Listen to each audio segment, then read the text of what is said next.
Hi. Today we are going to look at a very important question when we're dealing with holiness, our little series on holiness, and that is the question of growing in holiness. Because we either grow in holiness or we go backwards in holiness.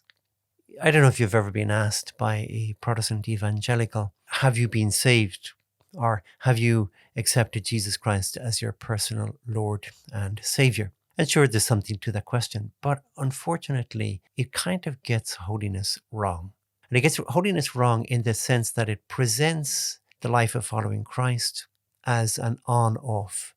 Either you're in or you're out. Either you've accepted Jesus or not. And that's the end of it. There's no real growth in holiness. Whereas the Catholic position, really going back to the Old Testament even, is that we grow more holy or less holy. And really we can't stand still. We're either going one way or the other, as St. Augustine says.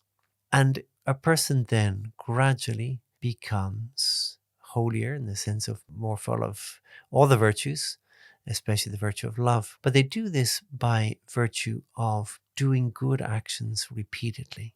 That's where we get the virtues from. I don't know if you've ever seen the film Les Choristes. It was out a number of years ago, great little film. And in it, I think it was the headmaster of the school. His kind of catch cry is action, reaction, action, reaction. For every action, there is a reaction. And of course, he's dead right.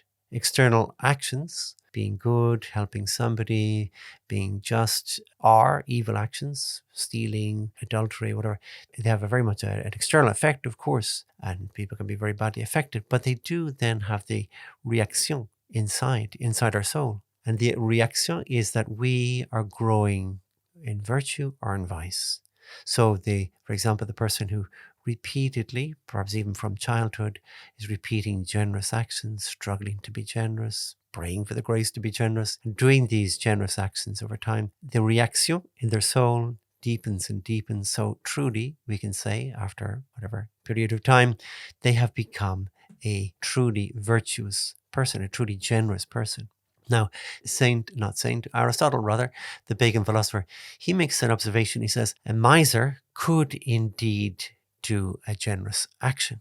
So he could reach into his pocket and clench his teeth and give the money to a beggar, somebody who needs it. But in his case, the difference is doing that action kind of kills him. It doesn't come easily, it doesn't come naturally, and he certainly doesn't enjoy it. Aristotle points out, in fact, the virtuous person, say with the virtue of charity, when he gives the alms, because he sees this is a genuine case that needs not a fool. In other words, it's not that he just gives alms left, right, and centre, that would be prodigal, but that he sees there's need for this person to receive a lend or to receive this money for good. It doesn't kill him. In fact, he does it with ease, with joy, promptness. And they are signs of the virtue.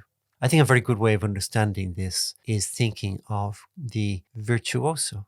Is a word that we use about musicians. The virtuoso is the great musician, for example, the great piano player who plays beautifully, who plays the piano with great ease, very complicated things with great ease. Or we don't talk about virtuoso in tennis or other sports, but we could almost say the great tennis player. They're a delight to watch, especially if you are a tennis player, or the piano players are a delight to watch if you're a piano player, because you know just how good he is. You know that it's not easy, how that has taken years of practice, developing skill, excellence, and so on. So we call them, at least the musicians, we call them the virtuoso. They're a pleasure to look at.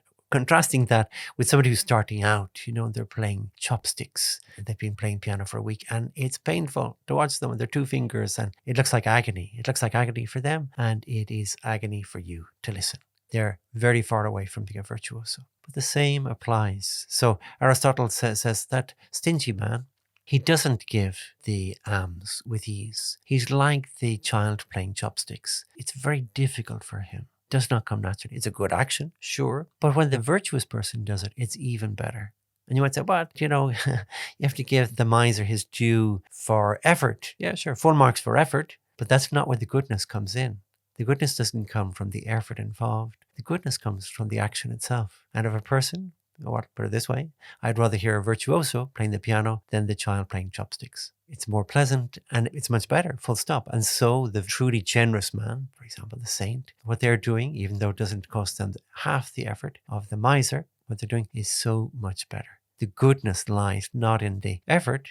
If a person hasn't bothered building up the virtue of generosity and now they started, well, fair dues to them and it's great and full marks. But still, the saint, with the great ease with which they do those actions after many years, means they are a better person. They are a more virtuous person. Or another way we put this, we use a technical term. Our technical term is used where we talk about a person becoming co-natural with the good, which we might say, in fact, second nature. The good action, fairness, justice, fidelity, all these things becomes co-natural, second nature to them, because they are kind, they are generous. They're not just a stingy person doing the occasional generous actions. They are a generous person, and it really comes kind of naturally to them. And so there's part of holiness. Anyway, there's many more things we could say about this. But anyway, just that idea of the growth, the person grows and through the course of our life. And every day of our lives, we should be growing more in these virtues: generosity, kindness, patience, all the virtues, and then also the theological ones, which we'll see later. I give you thanks, my God, for the good resolutions, affections, and inspirations you have communicated to me in this meditation. I ask you for help to put them into effect. My Mother Immaculate, Saint Joseph, my Father and Lord, my guardian angel, intercede for me.